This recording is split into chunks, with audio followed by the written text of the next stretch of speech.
umaga. Umagang kay ganda. Umagang kay ganda. Char, char. Guys, I'm missing you. Guys, missing you. I have a story na naman na isi-share ko sa inyo. Panoorin nyo to. Support. Kalma. Ako lang to. Panoorin nyo para naman may stress. Ang mga stress nyo dyan, hindi lang ako may stress, pati kayo. May stress. May stress din kayo? Ako, super. Pero, hindi ko pinapahalata kasi nga, wala ka na ng ganun, stress ka pa, problemado ka pa, halata. Huwag ipahalata. Parang kalmado lang, iha. Kalmado lang tayo para sabihin na may ganun. Hindi nila alam. Kaya suot ko palagi ganito mga leggings. Kasi wala naman ako ibulsa. O, diba? Easy life. Ganun lang yan. Mas sungkit din natin yung mga ganung bagay. Huwag nating indangin yung mga kaproblemahan. Yes, andyan na yan, bro. Magsaya tayo, guys. Kailangan ko talaga yan. Everyday. Hindi ako mapakali. Everyday, hindi ako mapakali. Oh! Kailangan natin. I have something to share, mga kaigans. Ganito, guys. Mag-tell story tayo bago man lang ako. Nakasaing na ako, nakaloto na ako. Yung steam na lang yung gagawin ko. Kasi ginawa ko talaga yun para smooth. Ayaw kong maghabol-habol ako ng oras kasi nga kagahapon talaga, naghabol-habol talaga ako ng oras kasi alas 4:25 ako nakagising. Nang hapon natulog ako. Ay, sabi ko, buti na lang yung niluto ko, hindi yung yung lalagain. Ayan, kung ano ba yan yung ginawa ko sa buhay. Pero okay lang.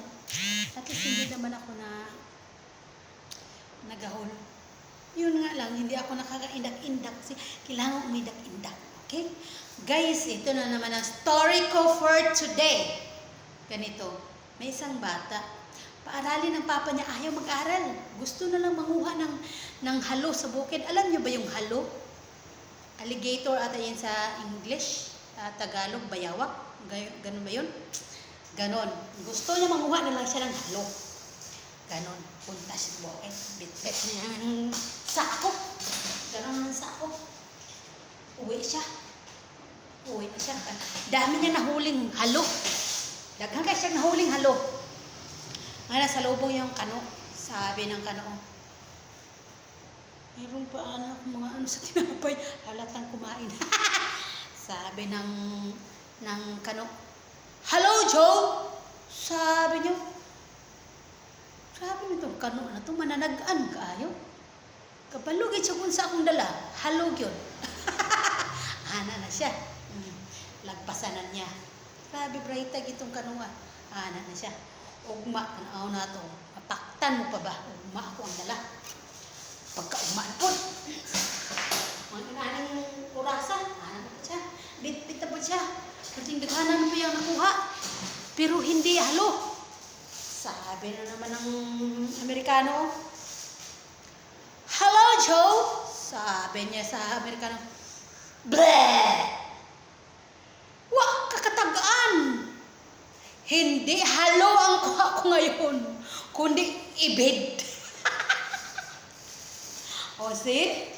Ang ibid, ano ngayon sa Tagalog ang ibid? At sa English, iguana ata yun. Gano'n yung may sirik na parang halo, na parang bayawak, yun, ibid. Yun ang lesson for today. Kaya kayong mga bata, kailangan yung mag-aral para hindi kayo makagaya nun. Mag-aral kayo mabuti kahit mahirap, kahit kuba-kuba ang magulang. Mag-aral at be respectful. Kasi mostly sa mga kabataan ngayon, ang nanay na ang luluhod sa kanila. Relate ako dyan. Pag-pray na lang. Oh, okay?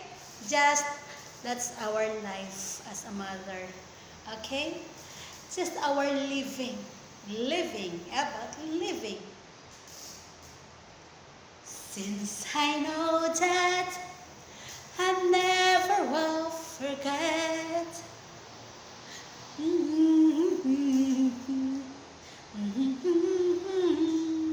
So now living yesterday.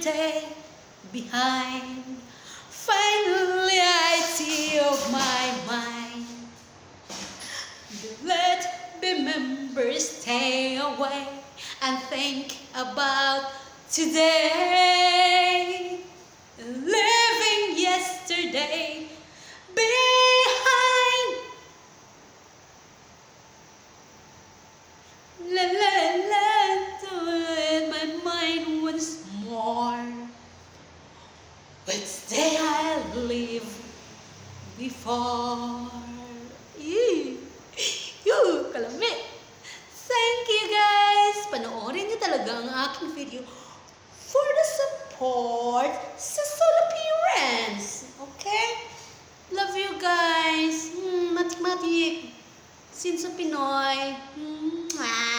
Morning. Share at watch until end. Idama nyo na rin ang YouTube channel ko naman. Lawrence Lutomatic with Entertainment. See you there.